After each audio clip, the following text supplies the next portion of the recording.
جب انسان اپنی حیثیت سے زیادہ سوچنے لگتا ہے تو زندگی مشکل ہو جاتی ہے۔ اللہ کو راضی کرنے کی تڑپ پیدا ہو گئی تو جسم سے روح نکلتے وقت درد کی شدت سے تڑپنا نہیں پڑے گا۔ سوتے سوتے اللہ کا ذکر کرنے کی عادت ڈال لے، کیا پتہ یہ عادت ابدی نیند سوتے سوتے بھی کام آ جائے۔ سجدے کی توفیق ملنا بھی رب کی نعمت میں سے ایک نعمت ہے۔ جن سے یہ توفیق چھن جاتی ہے پھر نہ وہ دنیا کے رہتے ہیں اور نہ ہی دین کے۔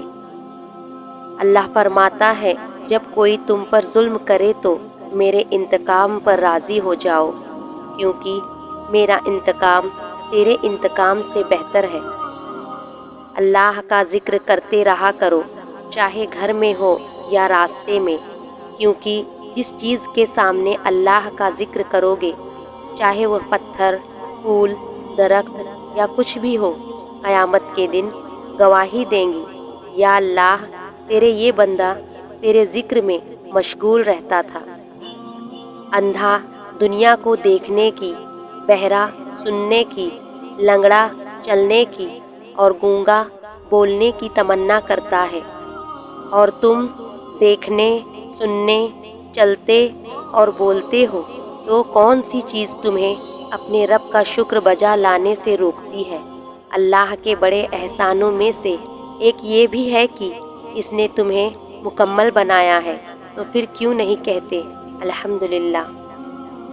خدا کی راہ میں کوشش کرو اور کبھی پیچھے نہ ہٹو، کیونکہ خدا نے تم سے کوشش مانگی ہے، نتیجہ نہیں۔ جب اللہ کسی کو پسند کرتا ہے تو اس کی پریشانیاں بڑھا دیتا ہے تاکہ اسے اپنے قریب کر سکے۔ رات کی خاموشیوں کے آنسو ضدی بچے کی طرح اپنے رب کی بارگاہ میں اپنی بات منوا لیتے ہیں، اور اللہ اس لاڈلے کی بات کبھی رد نہیں کرتا۔ وقت اچھا ہو یا برا، میرا اللہ کبھی بھی ساتھ نہیں چھوڑتا۔ لوگوں سے ڈرنا چھوڑ دو، عزت اللہ دیتا ہے، لوگ نہیں۔ اللہ جب کسی کو اپنی طرف لانا چاہتا ہے تو اسے کسی کے ہاتھوں ضرور توڑتا ہے، تاکہ اسے احساس ہو جائے کہ اللہ کی محبت کے سوا سب محبتیں فنا ہیں۔ بے شک میرا رب وہ ہے جو مجھے آزماتا ہے، پھر سنبھالتا ہے، پھر آزماتا ہے اور پھر سنبھالتا ہے۔ دوسروں کی خوشی میں خوش رہنا سیکھو، اللہ تمہیں دینے میں بھی دیر نہیں کرے گا۔ اللہ سے ڈرتے رہو، جس کی صفت یہ ہے کہ اگر تم بات کرو تو وہ سنتا ہے، اور اگر دل میں رکھو تو وہ جانتا ہے۔ رب امتحان میں ڈالتا ہے کیونکہ ہمیں اٹھنا چاہیے۔ رب امتحان میں ڈالتا ہے کیونکہ ہمیں اٹھانا چاہتا ہے، اور انسان امتحان میں ڈالتا ہے کیونکہ وہ گرانا چاہتا ہے۔ دل چھوٹا مت کرو، وہ رب دیکھ رہا ہے، وہ رب سن رہا ہے۔ بس اس پہ یقین رکھو اور وہ کچھ ایسا کرے گا جو تمہارے حق میں بہتر ہوگا۔ جن گھروں میں اللہ کا ذکر ہوتا ہے وہاں سکون، محبت اور برکت نظر آتی ہے۔ مخلوق کی خوشی کے لیے اللہ کو ناراض نہ کرو۔ اگر اللہ سے تمہارا راستہ کٹ گیا تو پھر کوئی بھی تمہارے کام نہیں آ سکتا۔ مقدر اتنی بار بدلتا ہے جتنی بار بندہ اللہ پاک سے رجوع کرتا ہے۔ دنیا میں سب سے مطمئن لوگ وہ ہیں جنہیں اپنے معاملات اللہ تعالیٰ کے سپرد کرنے کی عادت ہو۔ جب بھی دعا مانگو اپنی اوقات دیکھ کر نہیں، بلکہ اپنے رب کی شان دیکھ کر مانگو۔ دل جس بات پہ ضد کرتا ہے، رب اسی بات پر بندے کو آزماتا ہے۔ بے شک میرا رب وہ ہے جو انسان کی روح کے اندر کی اذیتوں کو جاننے والا ہے۔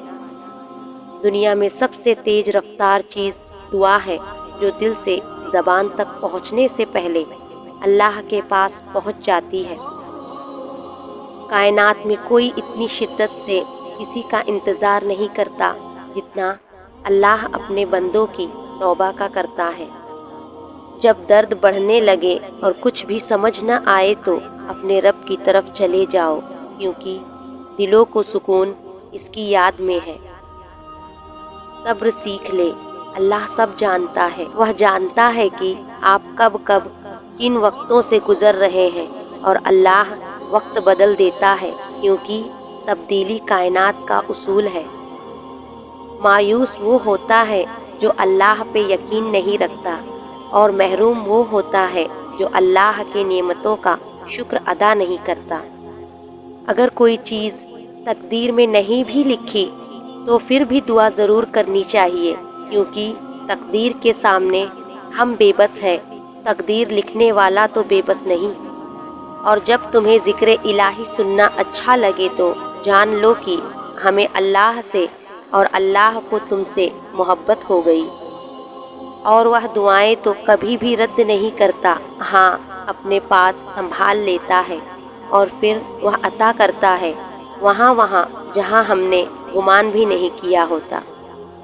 اللہ کبھی بھی کسی کے لیے بھی اپنا دروازہ بند نہیں کرتا، اللہ واپس آنے والوں کے لیے ہمیشہ اپنا دروازہ کھلا رکھتا ہے۔ اللہ کے آگے جھکو، اللہ کسی کے آگے جھکنے نہیں دے گا۔ خدا جب درد دیتا ہے تو تسکین بھی دیتا ہے، تو مانگ اسی سے تسکین، صبر اور اس کی مدد، پھر تو رحمان کو رحیم ہی پائے گا۔ اللہ پر ایمان رکھو، جن کے ایمان مضبوط ہوتے ہیں انہی کے لیے معجزے ہوتے ہیں۔ اللہ خود پر کوئی احسان نہیں رکھتا، اگر آپ نے اس کے لیے کوئی چیز چھوڑی ہے تو وہ آپ کو اس سے بہتر نواز دے گا۔